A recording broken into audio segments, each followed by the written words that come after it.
Oi, gente, bem-vindo à primeira aula do nosso canal. Eu sou Juliana Brandão. Hoje a gente vai falar sobre lesão por pressão sacrococcígea. Então, o que a gente tem que entender da lesão por pressão? É que é um dano na pele que ocorre. A pele ela se rompe ou não devido a outros fatores, mas que esse dano já está ocorrendo nos tecidos moles abaixo da pele como resultado da pressão exercida sobre uma força contrária ao osso, e esse tecido mole fica no meio. A gente chama esse tecido que fica aqui no meio de interface. Então, essa interface é que sofre a pressão e gera uma lesão, que pode ser ulcerada ou não. Então, na classificação, a gente vai ver se essa lesão vai se caracterizar como úlcera, se ela vai romper a pele, vai ulcerar, vai ficar aberta, como nesses casos assim que ocorre, ou se ela vai se formar e vai manter a pele íntegra, como nesse caso aqui que ocorre.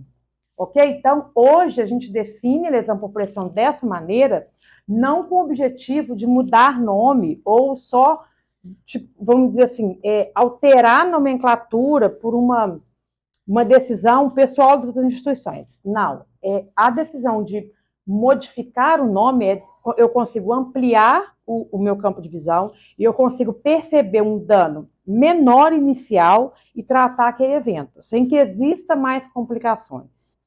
Entendeu? Então, isso fica claro até com a mudança de nomenclatura relacionada à classificação desse tipo de ferida. E como que a gente faz para escolher a primeira aula do canal? Por que a gente observa a lesão por pressão com tanta empatia e como que a gente escolhe esse tema com um local anatômico específico, que é lesão por pressão na região sacrococcígea? A gente está falando de uma lesão que é marcador de assistência de saúde. Então, quando eu tenho uma lesão por pressão que é desenvolvida, eu observo todo o sistema de saúde através do nível dessa lesão, por que aconteceu e que estágio que ela está. Eu estou falando de uma meta de segurança do paciente internacional, ou seja, todos os órgãos internacionais com a OMS avaliam a segurança do paciente, a segurança de um indivíduo que passa por tratamento de saúde através do desenvolvimento desse tipo de ferida. Mas aí agora eu estou dizendo mais especificamente ainda que neste local o impacto é maior. Porque este local recebe a pressão das duas posições mais comuns, que é sentada e deitado, na região supina. Então, esse local aqui recebe o maior impacto de pressão, então passa a ser responsável por um maior impacto epidemiológico. Então, quase 30% das lesões por pressão são nessa região. Mas eu estou dizendo que quase 30% desse tipo de ferida. Sabendo que numa situação de redução de mobilidade, provavelmente 80% das pessoas vão evoluir com esse tipo de lesão. Então, podem observar, tá vendo? A lesão na região sacro, ela ocupa o primeiro lugar com bastante distância dos outros. Ela fica, talvez o calcâneo pode chegar mais perto, mas geralmente a gente não pega ela como única, então a gente pode pegar os dois protagonistas aqui no mesmo evento, no mesmo indivíduo. Vamos imaginar o seguinte: aqui a gente tem uma superfície e aqui a pele. Aqui em cima eu tenho uma proeminência óssea. Eu vou apertar a pele contra a superfície, certo? Eu gero um dano nessa pele. Mas se eu reposicionar, eu alivio a pressão desse local. Se eu reposicionar, eu alivio a pressão desse local. Se eu reposicionar, eu alivio a pressão desse local. Se eu modificar, eu alivio ainda mais a pressão desse local. Se eu reposicionar, eu alivio a pressão desse local. Então, não existe nenhuma medida mais efetiva que o reposicionamento. Como que essa lesão acontece? Como que essa ferida surge? Ela depende de alguns influenciadores, como a intensidade dessa pressão, ela depende do tempo de duração dessa pressão e ela depende também da tolerância do tecido. Quando eu falo de intensidade da pressão, eu tenho que pensar que tem que ser uma pressão definida, e a gente tem valores para isso, que é uma pressão de 12 a 25 milímetros de mercúrio, que é uma pressão que provoca um dano celular onde tem fechamento de capilar, ou seja, tem que apertar a pele, a interface, né, que é o tecido mole, o suficiente para que os capilares, para que os vasos sejam comprimidos e fechados. Isso é a intensidade da pressão. Quando eu falo de tempo de exposição a essa pressão, eu estou dizendo que a intensidade ela é de proporção inversa à duração. Ou seja, quando a família do paciente chega para mim e fala que comprou colchão pneumático e quer deixar o paciente deitado o dia todo, eu perco o sentido dessa intervenção, porque a intensidade da pressão foi melhorada. É uma pressão menos intensa. Só que se a pessoa ficar nesse colchão pneumático o dia todo na mesma posição, o tempo foi elevado. Então a intensidade diminui, mas o tempo aumenta. Então até os produtos que a gente usa para reposicionar, a gente tem que saber organizar, porque se eu uso esse reposicionamento para aumentar o tempo que a pessoa vai ficar, eu não estou conseguindo interferir no processo de evolução. Ou seja, a lesão vai continuar evoluindo de forma ruim, porque eu estou tentando facilitar o tratamento com a superfície de apoio, o que não altera. E a outra condição que eu tenho que rever é a tolerância desse tecido.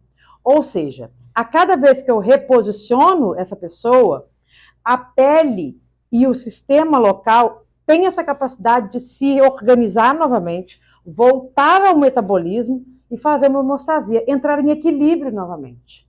Se eu não permito que essa pele se reorganize, eu vou ter, sim, um dano maior. E nesse contexto de tolerância do tecido, eu tenho que avaliar diretamente a nutrição. Eu tenho que avaliar o metabolismo desse indivíduo. Então, eu entro em outros fatores, fatores externos, que a gente pode ver em uma outra aula, mas eu entro em outros cofatores. Então, vamos resumir e tentar entender. É uma lesão formada devido à pressão. Então, se alguma coisa está pressionando demais por muito tempo, vai provocar uma alteração naquele local. Então, eu vou depender da intensidade dessa pressão, do tempo que essa pressão vai durar e de quanto esse local tolera. Eu dependo de saber de quão sensível esse local é para desenvolver a lesão.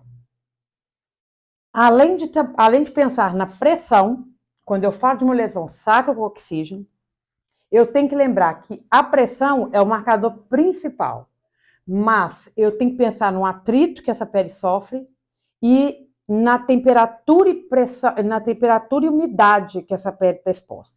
Então, geralmente, esse local vai sofrer contato com a pressão, vai sofrer com a força do cisalhamento e vai sofrer com o atrito da fricção. Tá?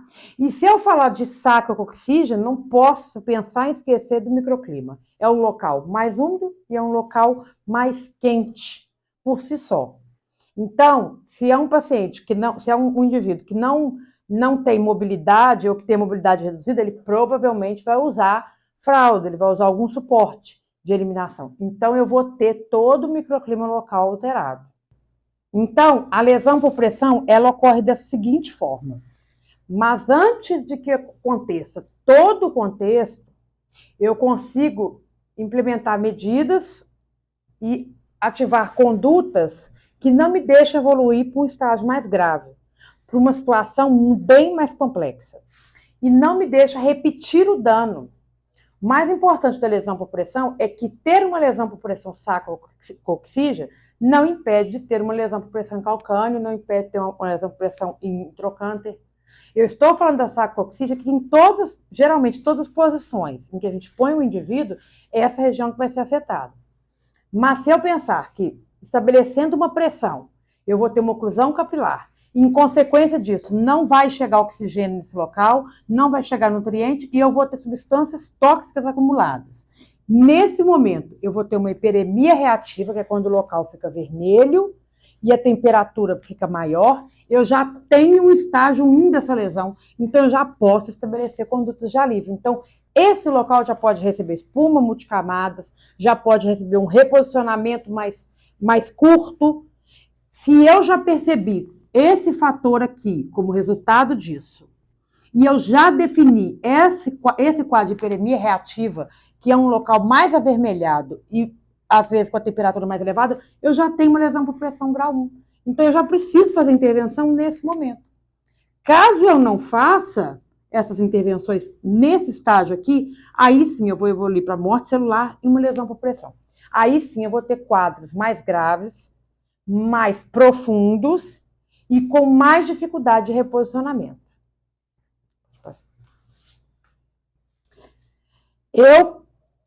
Vamos tentar classificar de acordo com o que a gente viu no outro slide. Numa lesão grau 1, então, eu tenho uma hiperemia reativa. Por isso que foi mudada a nomenclatura. Aqui eu tenho a pele intacta, só que nesse eritema, quando eu vou palpar, ele não embranquece. Ou seja, eu já tenho uma hipóxia acontecendo. Já sinalizou. Não precisa romper a pele. Não precisa romper a pele para eu ver que tem uma lesão. Já está lesionado. O local já apresenta sinais de lesão.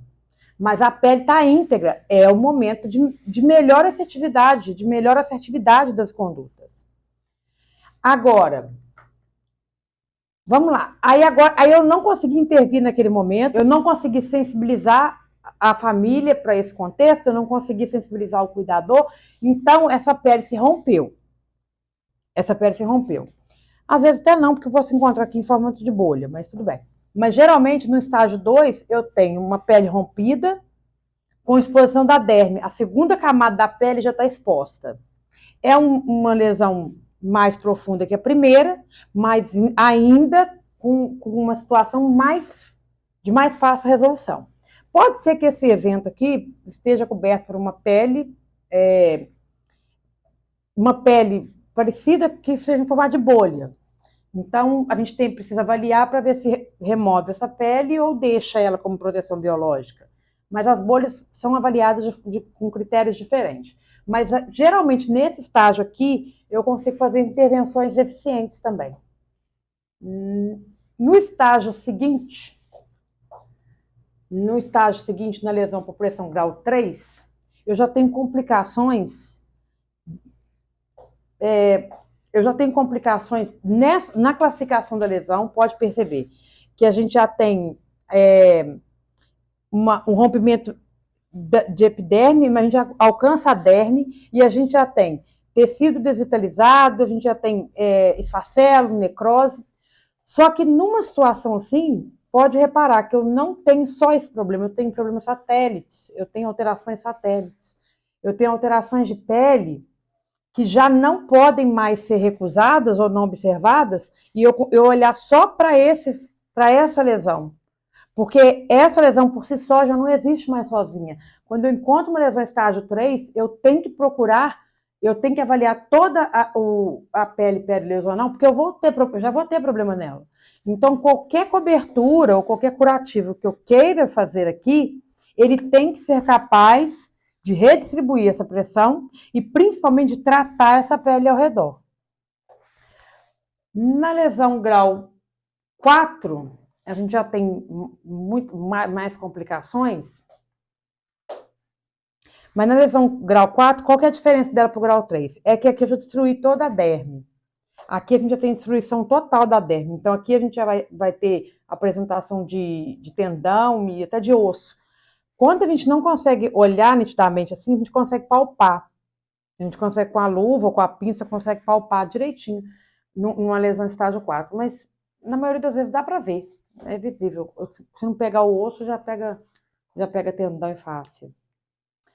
É uma situação bem mais grave. Nesse tipo de lesão, a gente já tem complicações bem mais evidentes. Então, a gente já tem epibolia, tem solapamento, cavidade, tunelização. Então, a gente já tem complicações bem maiores e tratamentos bem mais agressivos aqui. Aqui eu tenho que ser bem mais ativa e, ao mesmo tempo, aqui eu preciso prevenir os problemas da lesão da pele perilesional e eu preciso prevenir as possíveis lesões no mesmo paciente em outros locais. Então, quando isso aqui acontece, pode olhar o resto do corpo, porque não vai ser isolado, dificilmente é isolado.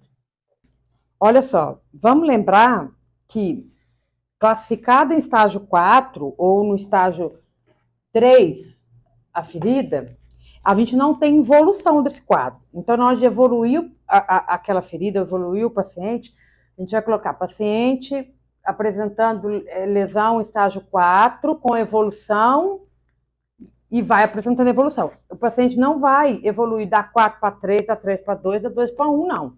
Vai ser sempre o estágio 4 e eu vou evoluir a conduta e eu vou evoluir a apresentação da ferida, mas ela é sempre estágio 4. Uma vez em estágio 4, ela não passa C3, não passa C2, não passa C1. A ferida não evolui.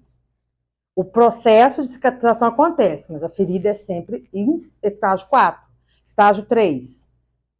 Certo? Eu não vou estadiar, eu não vou colocar em outro estágio a depender do processo de cicatrização. Classificada no estágio 3 ou 4, ela é sempre nesse estágio, ela não vai mudar. Os estágios que podem ser alterados são os que a gente vai ver para frente aqui agora. Agora a gente vai classificar a lesão tissular profunda. A lesão tissular profunda, ela é classificada de caráter inicial, que provavelmente, na evolução dela, sem intervenção, na evolução dela, a gente vai encontrar uma lesão de estágio 3 ou 4. O que é a tissular profunda? A lesão tissular profunda é porque o dano foi gerado primeiro no músculo, na primeira camada. O dano foi gerado primeiro aqui, ó. Então, na tissular profunda, eu vou ter uma apresentação de coloração mais arroxeada, nesse caso. Por quê? Porque o dano foi muscular. Em algumas situações, isso é possível, porque na região sacrococcígea não é muito comum, não. Mas em outros locais, a gente vê que o músculo sofreu primeiro para depois as camadas da pele ter esse dano. Mas a pele não foi rompida. Então, a gente só vê esse mapa arroxeado, essa marcação arroxeada, mas não tem rompimento de pele. Então, não tem úlcera, mas tem lesão por pressão. E aí, muito provavelmente, se eu deixar evoluir, eu vou ter a úlcera. Se é para ver a úlcera, é só dar alguns dias, né? Questão de tempo, que se para ser ferido tem que abrir a pele. Lesão por pressão não classificável. Essa daqui, ela não lesão por pressão não classificável, ela é também uma classificação temporária, que ela vai evoluir.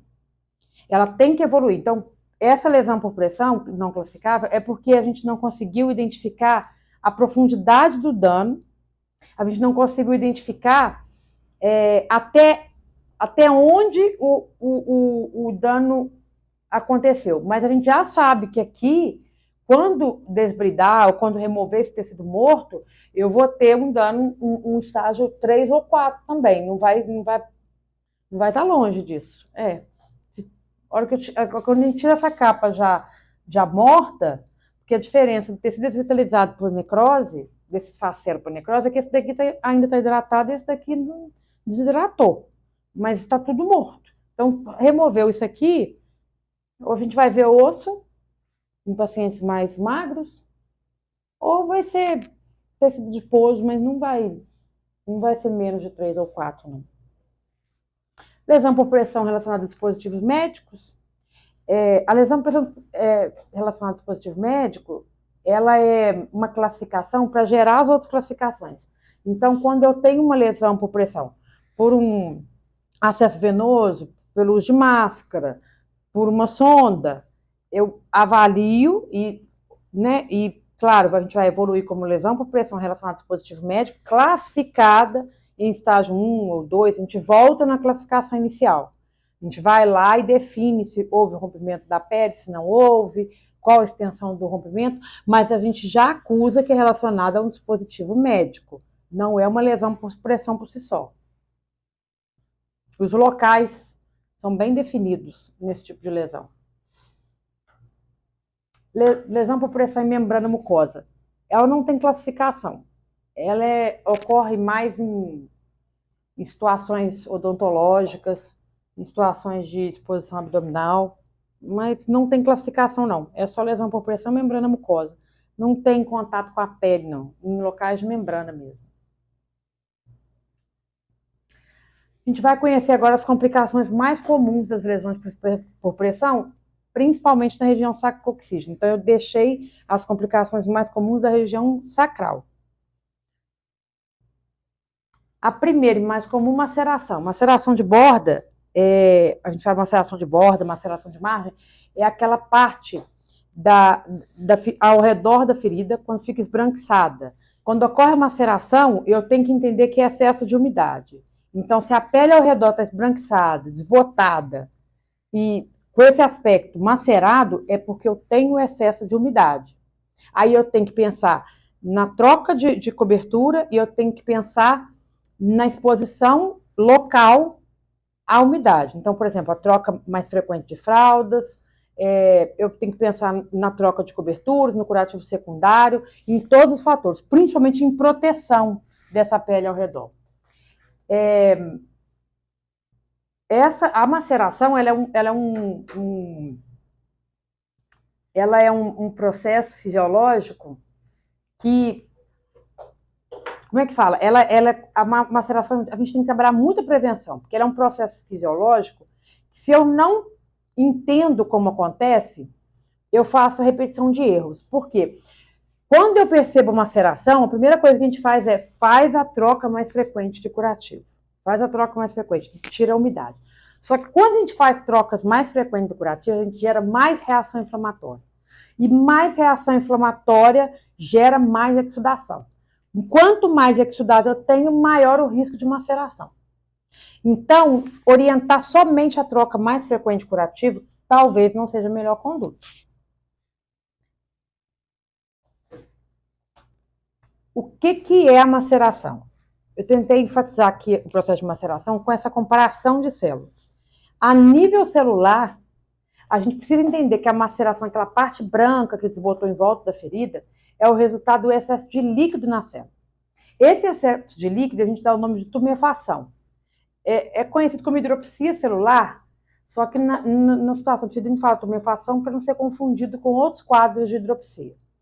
Então, nesse processo aqui, eu tenho uma célula encharcada e eu tenho uma célula que já está totalmente alterada na anatomia dela.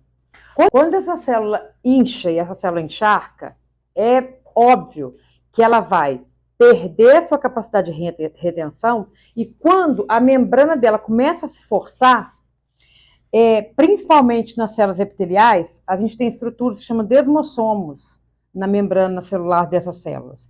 Essas estruturas são muito necessárias nesse tipo de tecido epitelial. Por quê? Porque essas estruturas desmossomos é que faz a conexão de uma célula com a outra e faz esse tecido ser firme. E faz a nossa pele ser tão aderente e fazer o processo de proteção, que é o que ela faz.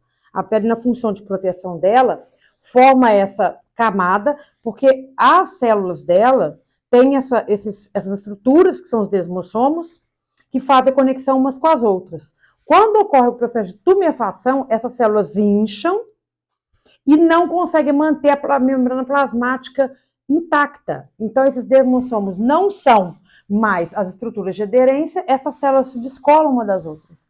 Então, o meu risco de rompimento é muito maior e, em seguida, depois do rompimento, eu vou ter a morte celular. Aí eu vou ter o aumento da ferida.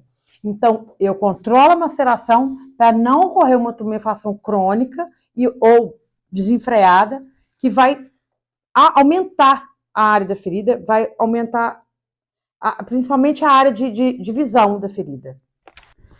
Tunelização é a outra complicação que pode acontecer na lesão por pressão.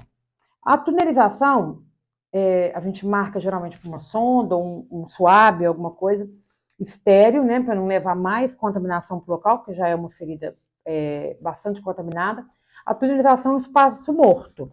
E qual que é a diferença do túnel para a cavidade? É porque no túnel eu tenho um espaço morto que se estende de um lado da ferida até o outro.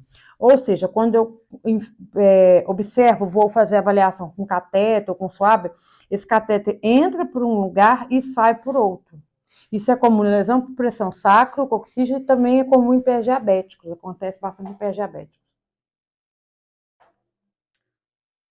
A cavitação de feridas é quando acontece o solapamento epitelial. É quando o tecido epitelial se descola do tecido conjuntivo.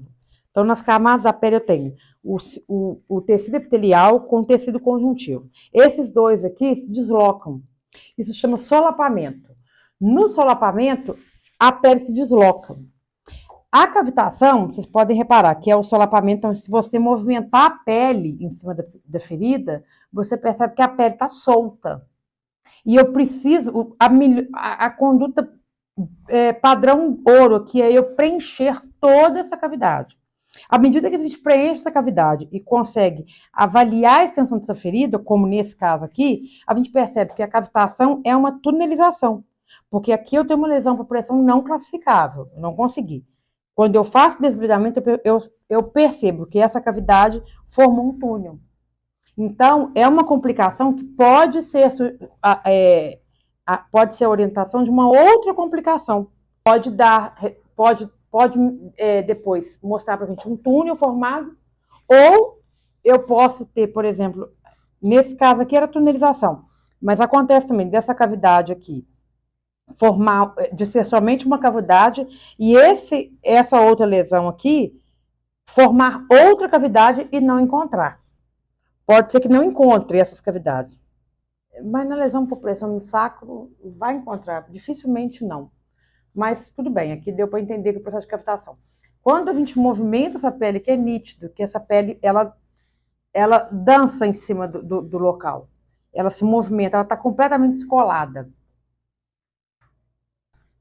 A outra complicação que a gente tem é a epibolia, que é quando as bordas cicatrizam de forma prematura. A epibolia, se a gente reparar bem o que ela é o tecido epitelial, que é esse primeiro aqui, ele avançou, ele evoluiu. Mas o tecido conjuntivo, que é esse daqui abaixo, ele não evoluiu na mesma velocidade.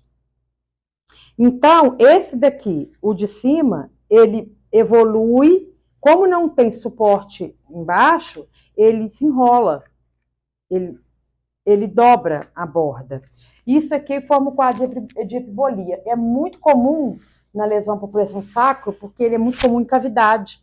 Então, naquelas feridas mais profundas, o tecido conjuntivo, quando está com dificuldade de se reorganizar, o epitelial faz esse avanço e se enrola. Então, as condutas aqui são mais agressivas, eu tenho que usar ato, eu tenho que usar um processo de agudização, mas o mais importante aqui é perceber que se eu tenho um quadro de epibolia, eu tenho cavidade. E se eu tenho cavidade, eu tenho muita exudação. Se eu tenho muita exudação, eu vou ter maceração. Então, uma complicação geralmente não acontece de forma isolada. Tá vendo? Eu tenho epibolia, eu tenho maceração, mesmo com epitelização na margem. Mas essa ferida aqui já estagnou. Numa situação de epibolia, essa ferida já está estagnada, porque ela já sinalizou para o corpo que não tem ferida. Então, aqui, o meu corpo está entendendo que não tem mais lesão, mesmo estando ulcerada. Essas são as complicações mais frequentes da lesão por pressão. Lembrando que lesão por pressão já é uma complicação, já é um quadro que indica complicação, mas ela ainda passa por consequências mais graves e por complicações ainda piores. Agora, o que a gente tem que fazer com isso aqui? A gente precisa processar tudo isso, não são informações aleatórias, não são números aleatórios, a gente precisa processar essas informações para gerar um conhecimento e a gente ativar essas condutas. A gente precisa agora voltar para a nossa realidade, voltar para o hospital, unidade básica, para onde a gente estiver, e entender como esses processos acontecem, processar isso e ativar as condutas da gente. No local que a gente está, da maneira que a gente pode fazer. Não precisa ter mágica, não precisa ter estratégia muito sofisticada. Na verdade, se a gente parar para olhar, a maioria de nós já sabe o que é. A maioria de nós já trabalha com isso há muito tempo. A maioria de nós já sabe o que tem que ser feito. A gente só não está processando ou sistematizando o que a gente já conhece.